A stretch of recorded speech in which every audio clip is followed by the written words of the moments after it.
पन्नगे च सुरेन्द्रे च कौशिके पाद संस्पृशि निर्विशेष मनस्काय श्री वीरस्वामिने नमः। आयारो आगम में कहा गया है, दुखम लोयस्य जानिता। इस संसार में दुख भी हैं, हालांकि सुख भी मिलता है तो दुख भी है। हम दुखों की ओर ध्यान दें तो यह दुख है, बीमारी दुख है, मृत्यु दुख है, आर्थिक समस्या हो तो दुख है। यूं अनेक दुखों की सूची बन सकती है।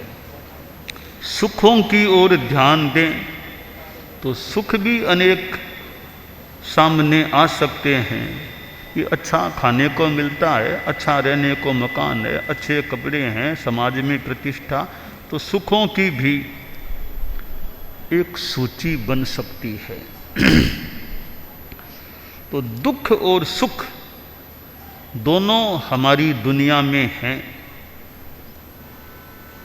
और कुछ दुख ऐसे हैं कि कोई यह कहे कि ये दुख नहीं आने दूंगा, यह कहना मुश्किल है, यह होना मुश्किल है। बीमारी एक दुख है। शास्त्र में जन्म लेने को, जन्म होने को भी दुख बताया गया है। बुढ़ापा दुख है। तो जन्म, बुढ़ापा, रोग, बीमारी, रोग और मृत्यु, ये सारे दुख हैं। कोई आदमी कह दे कि तुम्हें कोई दुख नहीं आएगा, यह जिम्मा कौन ले सकता है? कोई साधु बनता है, कोई पूछे भैया साधु क्यों बनते हो, संसार में रहो सुख भोगो। भी संसार में सुख भोगें, क्या पता सुख मिलेंगे या नहीं मिलेंगे। दुख आ जाएंगे तो जीवन में तुम्हें कभी बीमारी नहीं आएगी और लंबा जीवन काल होगा, यह गारंटी कौन ले सकता है?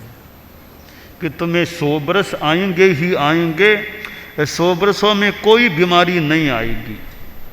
कोई भी आदमी यह गारंटी किसी के लिए ले सकता है क्या? हॉस्पिटल है, चिकित्सा करने वाले हैं, इतने चिकित्सा के साधन हैं, फिर भी कोई यह गारंटी ले ले कि तुम्हें 100 वर्ष आ जाएंगे या कोई बीमारी नहीं आएगी। कोई बड़े से बड़े डॉक्टर महोदय कह दें भी कोई बीमारी नहीं आने देंगे, 100 वर्ष तक जिंदा रखेंगे या सक्रिय रूप में रखेंगे, तो कोई ऐसी गारंटी लेने वाला पूरी दुनिया में कोई है क्या? वो नहीं है, इसका मतलब दुख तो कभी भी आ सकते हैं। आयारों में कहा गया, दुखम लोयस्य जानिता। लोक के इस दुनिया के दुख को जानकर, दुख को जानो, दुख के कारण को दूर करने का प्रयास करो। बड़े से बड़ा, बहुत बड़ा आदमी है, बहुत पैसा है, खूब संपन्नता है, तो उसके भी बीमारी लग जाए तो चक्रवर्ती सनत कुमार को याद करें, उनसे बड़ा तो दुनिया में भौतिकता की दृष्टि से और कितने लोग होंगे, चक्रवर्ती थे। परंतु इतने बड़े आदमी दुनिया के, सतखंडाधिपति, और शरीर में रोगों ने आक्रमण कर दिया। तो ऐसे बड़े व्यक्ति, सत्ताधीश को भी जिनके पास कितने सुरक्षा कर्मचारी हो सकते हैं, पर बीमारियां तो वहां भी आ गई। सुरक्षा कर्मचारी दूसरे मनुष्यों से तो फिर भी सुरक्षा कर दें, पर बीमारियों से सुरक्षा करना कितना क्या बस की बात हो सकती है कि इतने सुरक्षा कर्मचारी, कमांडो क्या और क्या आसपास खड़े हैं। ठीक है, दूसरे किसी आदमी को कोई दुष्प्रयास भले न भी करने दें या दुष्प्रयास में सफल न होने दें, पर शरीर के भीतर में जो रोगाणु बीमारियां वो उभर जाएं, तो वे सुरक्षा कर्मचारी कितने बंदूकें और क्या क्या हाथ में, वो सुरक्षा नहीं कर पाते हैं। यह दुखम लोयस्य जानिता, यह दुनिया का दुख है। अब मृत्यु है, 1000 पहरेदार बिठा दो, क्या मौत नहीं आएगी? क्या 1000 पहरेदारों को कोई कुछ नहीं गिनती मौत, उनको मौत अपने हिसाब से आ जाती है। कोई सोचे कि मैं कोई ऐसे कमरे में घुस जाऊं, कोई आने का रास्ता है ही नहीं, वहाँ मौत कैसे आएगी? पता नहीं और जल्दी मौत आ जाए, वहाँ तो सारे सब बंद कर दिए हैं। तो कोई त्राता इस संदर्भ में नहीं है। यह धर्म का जो तत्व है वह दुख मुक्ति का उपाय है। धन संपूर्ण दुख मुक्ति का उपाय नहीं है। धर्म संपूर्ण दुख मुक्ति, यानी आगे ऐसी स्थिति मिल जाए कोई दुख फिर न रहे। एगंत सुखम समुवे मोक्षम, एकांत सुख वाले मोक्ष को आत्मा प्राप्त हो सकती है, तो वो धर्म के द्वारा ही प्राप्त हो सकती है। तो दुख है, मानसिक दुख भी हो जाते हैं। 2 शब्द आते हैं आगम में, जरा और शोक। शारीरिक दुख हैं वे जरा हैं, मानसिक दुख हैं वे शोक हैं। तो जरा और शोक, शारीरिक दुख, मानसिक दुख, ये 2 प्रकार के दुख हमारी दुनिया में होते हैं। अब प्रश्न है इन दुखों का कारण क्या है? दुखों का कारण है वो हमारे कर्म है। कर्म क्यों बंधे? कि आश्रव है। इसलिए नव तत्वों में जो आश्रव तत्व है वह दुख का मूल कारण है। तो दुख है, दुख का कारण भी है। 2 बातें तो हो गई, दुख है तो दुख का कारण है। अब 2 बातें और हैं कि दुख मुक्ति भी है, दुख मुक्ति भी हो सकती है नव तत्वों में, जिसे मोक्ष कहा गया है वह भी है, मिल सकता है मोक्ष भी। अभव्य को तो नहीं मिलता। अभव्य जीव और भव्य जीव 2 प्रकार के संसारी जीव हैं। अभव्य जीव जो मोक्ष जाने के लिए अयोग्य, अपात्र है, वह कितना भी पुरुषार्थ कर भी ले मोक्ष नहीं जा सकता। हमारी दुनिया में पुरुषार्थ का महत्व है, पर पुरुषार्थ से सब कुछ नहीं मिल सकता। कुछ मिल सकता है, सब कुछ नहीं मिल सकता। कोई कहे मेरी डिक्शनरी में असंभव जैसा कोई शब्द नहीं है, कि मेरी डिक्शनरी में असंभव जैसा कोई शब्द ही नहीं है। एक सीमा तक तो मान लें किसी दृष्टि से यह कथन साहस वाला, कोई किसी दृष्टि से ठीक हो भी जाए, एक सीमा तक फिर भी हो तो हो जाए। एक सीमा के बाद यह बात भी फिट नहीं बैठती कि मेरी डिक्शनरी में असंभव जैसा शब्द नहीं है। अगर नहीं है तो मैं कहूँ कोई अभव्य को भव्य बना के दिखा दो, डिक्शनरी में असंभव शब्द नहीं है तो वहाँ क्या कि वो तो नहीं कर सकते, तो असंभव शब्द भी डिक्शनरी में है तो सही ना। असंभव शब्द भी है डिक्शनरी में, इम्पॉसिबल भी है, तो शब्दकोशकार ने दिया है तो दुनिया में है तो भी दिया होगा, वरना डिक्शनरी में दिया भी क्यों जाता असंभव शब्द या इम्पॉसिबल शब्द। तो पुरुषार्थ की भी एक सीमा है, उसके बाद पुरुषार्थ भी काम नहीं करता। जिस सीमा तक पुरुषार्थ की ताकत है वहाँ तक हम प्रयास कर सकते हैं। दूसरी बात है कि कई बार पुरुषार्थ तो हम कर लेते हैं पर फल मिले अथवा न भी मिले, कर्तव्य क्रिया हम कर सकते हैं, उसका फल मिलेगा ही यह कहना मुश्किल है। तत्काल रूप में फल न भी तत्काल न मिले, बाद में तो कभी मिल जाए, तत्काल न भी मिले। आप सीए का एग्ज़ाम देते हैं, मान लो सीए में बैठा कर क्लियर नहीं हुआ, एक उत्तीर्ण नहीं हो पाया, तो पुरुषार्थ तो किया होगा, दोबारा किया, तिबारा, तो सफलता मिले, किसी को न भी मिले। परंतु जहां तक पुरुषार्थ का अवकाश है वहां तक हार नहीं माननी चाहिए, हार मत मानो। एक उत्तिष्ठते जागृते पुस्तक है, शासन गौरव, मुनिश्री बुद्धमल जी स्वामी की संस्कृत की वो किताब, उसमें एक पाठ है, एक वारम पुनः प्रहरस्व, एक बार फिर प्रहार करो, एक बार फिर पुरुषार्थ करो। तो जहां तक सफलता की आशा है वो हमारे लिए प्राप्य है, तो पुरुषार्थ एक बार करो, दोबारा करो, तिबारा करो, करते करते कभी सफलता मिल भी जाए। सीए में एक बार असफल हो गए, मान लो दोबारा करो, तिबारा, कहीं सफलता मिल भी सकती है। तो जब तक आशा है तब तक पुरुषार्थ यथा औचित्य किया जा सकता है। आयारों में जो कहा गया, दुखम लोयस्य जानिता, लोक के दुख को जानकर, तो दुख है, नव तत्वों में पाप है, तो वो पाप दुख का कारण भी है, यूँ दुख भी मान लें, कारण आश्रव है।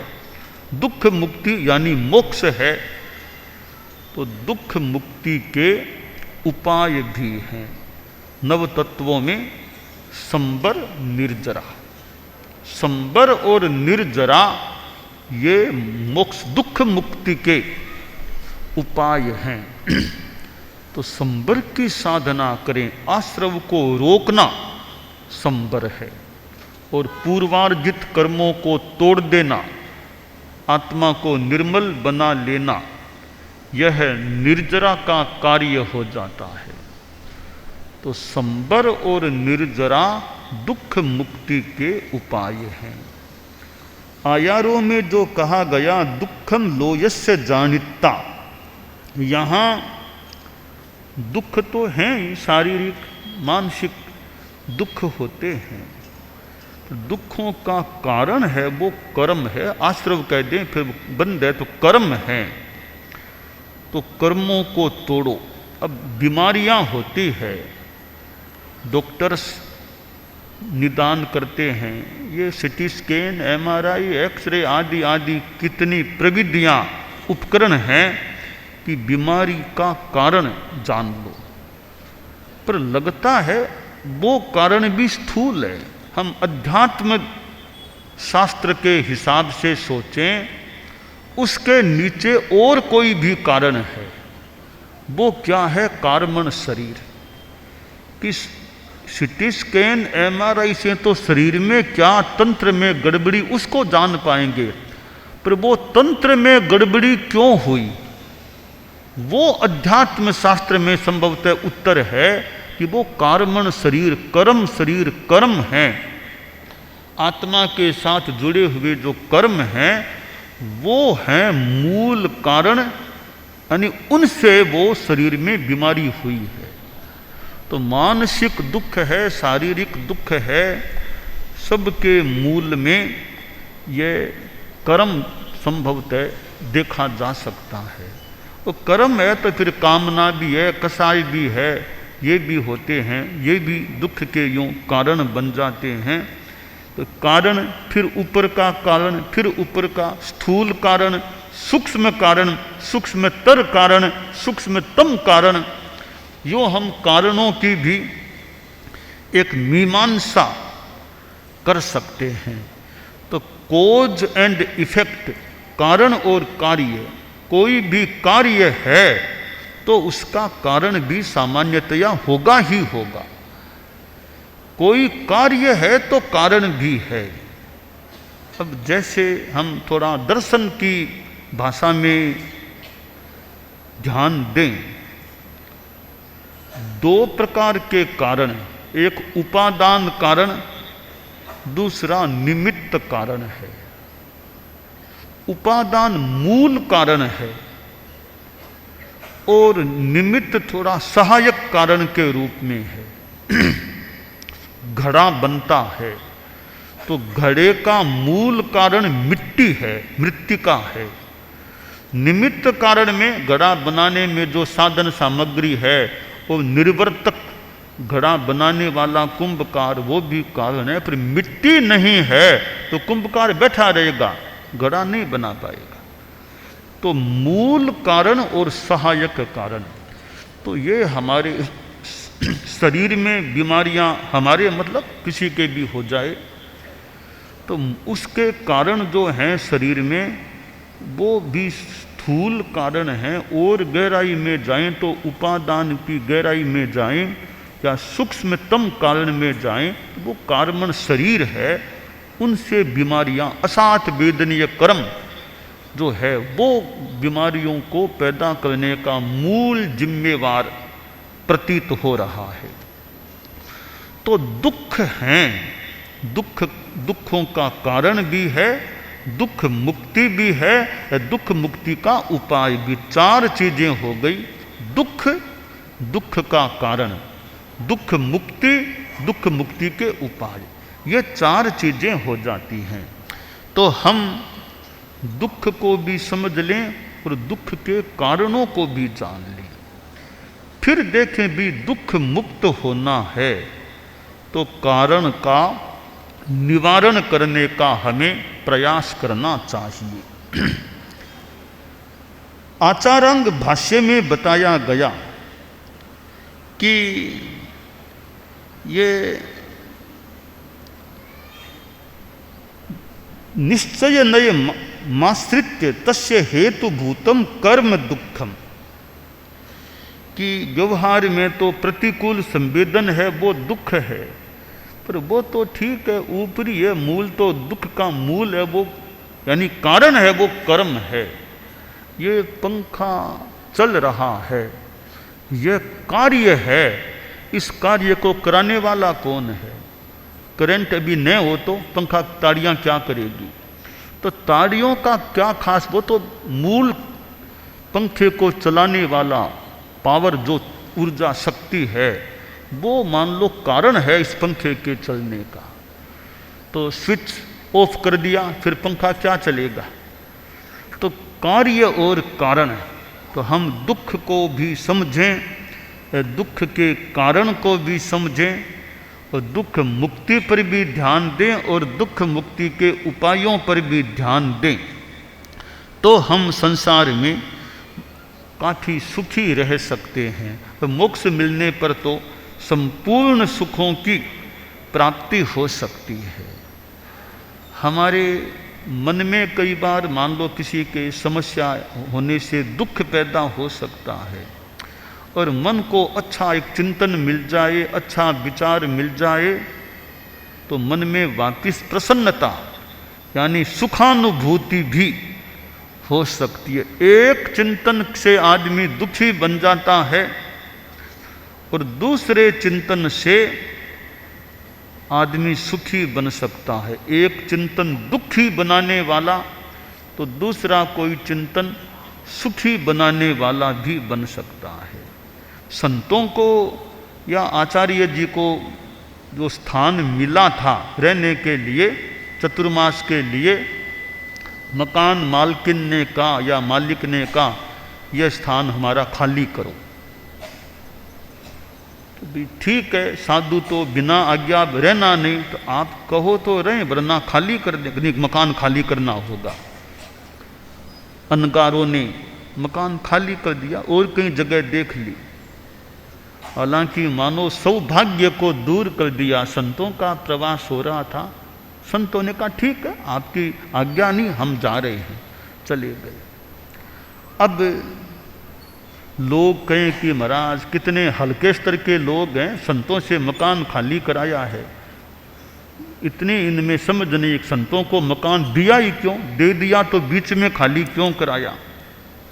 अब संत भी सोच लें अनगार कि ऐसे ही लोग हैं, हमसे मकान खाली कराया है। संत का भी अपने गुस्सा नहीं करना, अपने तो मकान मालिक ने मकान दिया तो रह गए, मनाही कर दी, हम बाहर आ गए, चले गए। अब क्या होता है, वर्षा का मौसम था, तेज वर्षा हुई और जिस मकान में संत ठहरे हुए थे पहले, वो मकान ढह गया, छतें गिर गई, मकान ढह गया।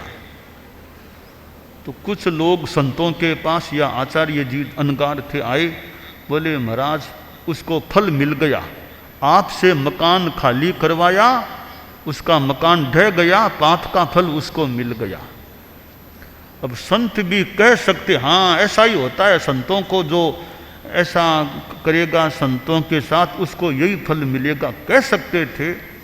जो भी कहा, संतों ने कहा भाई हम पर तो बड़ा उपकार कर दिया, मकान मालिक ने कितना उपकार किया है, हमसे मकान खाली करवा लिया, हम सुरक्षित रह गए। अगर हम आज उस मकान में होते, वो छत गिरती, पता नहीं हमारा क्या होता, तो बड़ा उपकार किया है, हमसे पहले ही मकान खाली करवा लिया।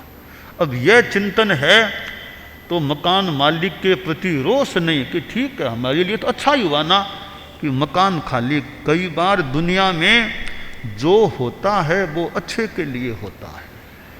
बहुत से प्रसंगों में हम अनुभव कर सकते हैं कि जो होता है वो अच्छे के लिए होता है।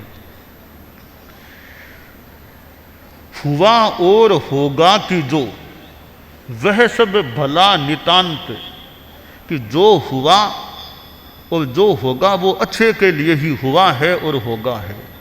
परम शांति के हेतु हैं ये दो चिंतन कांत, कि जो हुआ अच्छे के लिए, जो होगा वो अच्छे के लिए। बहुत से प्रसंगों में हम ध्यान दें, हमें एक बार लगता है कि बहुत बुरा हुआ, बहुत बुरा हुआ, ऐसा हो गया। अरे हमें तात्कालिक रूप में भले कष्ट लगे, बुरा लगे, पर सृष्टि इतनी बड़ी है, पता नहीं किसी अच्छे के लिए यह घटना घटी होगी। दो बातें बताना चाहता हूं इस संदर्भ में। एक है होना और एक है करना। टू बी और टू डू, दो चीजें हैं, होना और करना। इन दोनों में बड़ा अंतर है, होना और करना। तो होना है वो अच्छे के लिए, करने में सावधानी रखो, करो मत, बुरा करो मत, फिर जो हो वो अच्छे के लिए हो सकता है। एकदम 100% हो अथवा कुछ कम % हो, जो होता है अच्छे के लिए। अब देखिए, आप लोग बिजनेसमैन हैं, कोई मान लो, धंधा उद्योग इंडस्ट्री लगाने वाले हैं। आपने जब इंडस्ट्री शुरू की, व्यापार धंधा शुरू किया, आपने सोचा होगा कि कहाँ इंडस्ट्री लगाएं, कहाँ बिजनेस करें, किस चीज़ का करें। ये सारा सोच कर के करना, ये करना हो गया। करने में सोचना चाहिए, क्या करूं, क्या नहीं करूं, कैसे करूं। तो करने में तो सोचना चाहिए, वहाँ नहीं कि जो करेंगे अच्छा नहीं। करने में पहले सोचो कि क्या करणीय है, कैसे करूं, कहाँ करूं। इन सब बातों का यथा अपेक्षा सर्वांगीण चिंतन करें। पहले प्लानिंग अच्छी करें। आप प्लानिंग नहीं करते, ऐसे ही काम शुरू कर दिया तो वो कितना क्या कैसे हो।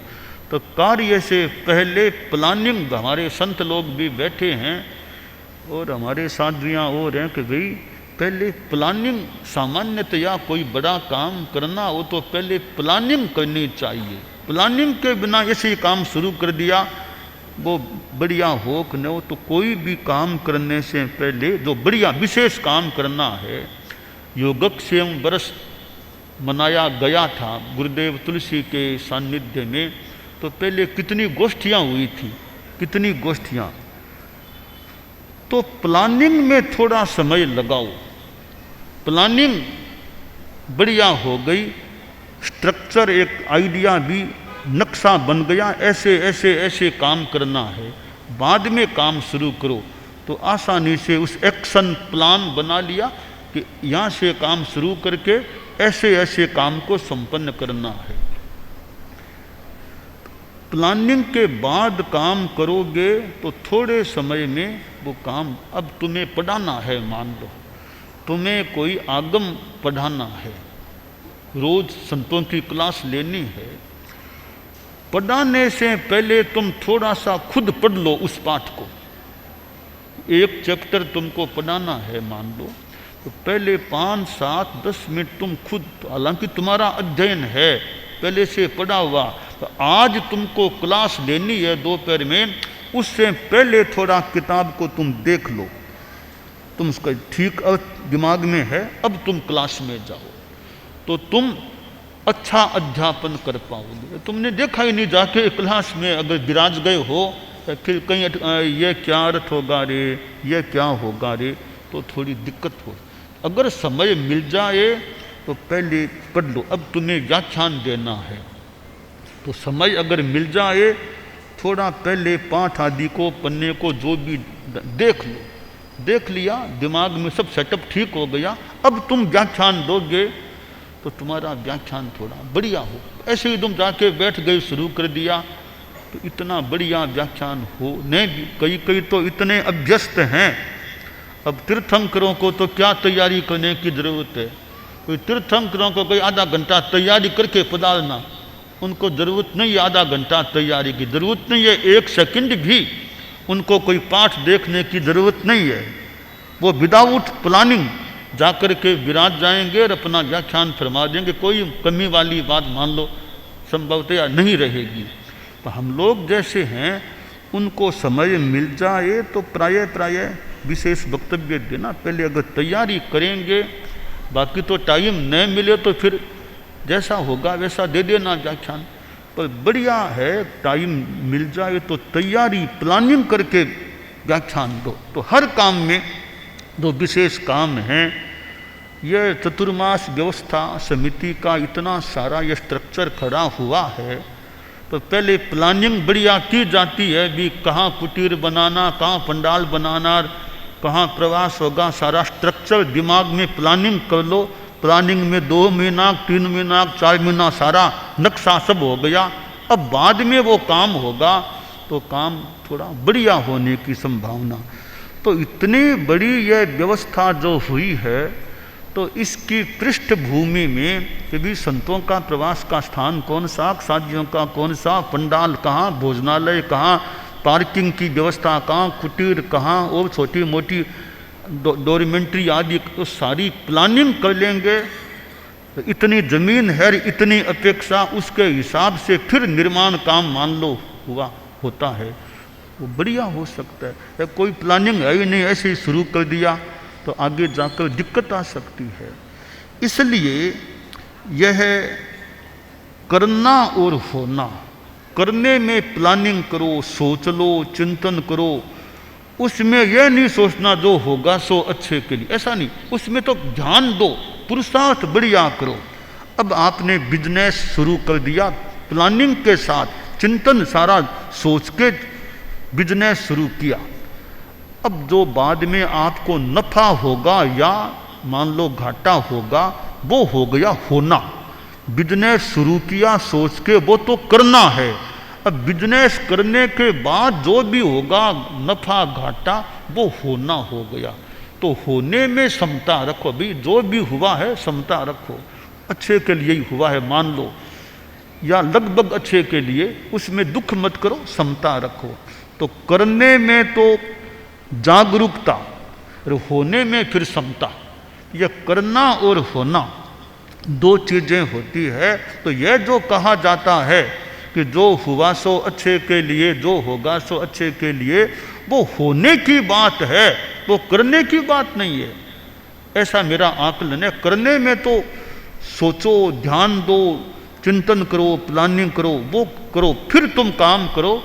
तो करने में सावधानी, करने में सम्यक पुरुषार्थ, फिर होने में समता। जो हुआ अच्छा, फल हुआ फल नहीं मिला, उसमें दुखी मत बनो, समता रखो। ठीक है, इस बार घाटा लग गया, आगे फिर मान लो कोई आदमी पुरुषार्थ, विद्यार्थी फेल हो गया, एक बार फेल हो गया तो हो गया, दोबारा फिर मान लो पुरुषार्थ करेगा, आगे पास, अच्छे अंकों से पास हो सकता है।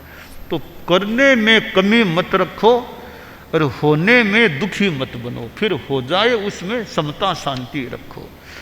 तो यह आयारों में कहा गया है, दुखम लोयस्य जानिता, कि लोक के दुख को जानकर दुख के कारण का निवारण करो। वो कारण भी अपने आप में फिर मानो दुख है या दुख का हेतु है, उसको निराकृत करने का प्रयास करो। तो ये आयारों का छोटा सा सूक्त है, 3 शब्दों का सूत्र है। दुखम लोयस्य जानिता, लोक के दुख को जानकर, यानी फिर हेतुभूत कषाय को, राग द्वेष को छोड़ने का प्रयास करो। दानान शिष्ठम अभयपयानम सच्चेषु या अणवज्जं वयन्ति तवेषु या उत्तमं बचेरम लोगुत्तमे समनेनाय।